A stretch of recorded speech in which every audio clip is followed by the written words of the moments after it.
Welcome back to another technical deep dive here in the debug zone. Today, we're tackling a big question and breaking it down with insights from other users. Hopefully, this clears up some misconceptions and helps you get the answer you need.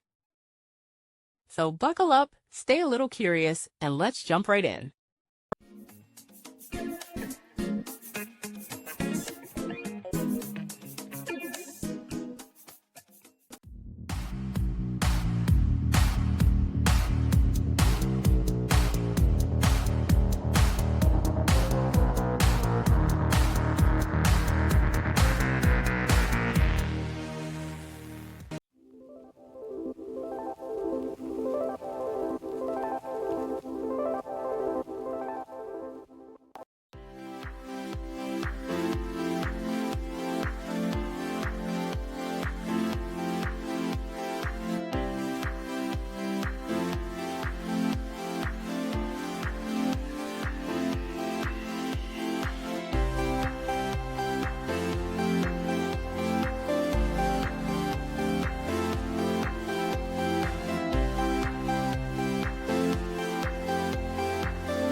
And that's a wrap.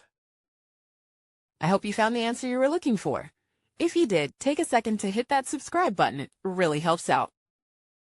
And let me know in the comments which solution worked best for you. See you next time in the debug zone.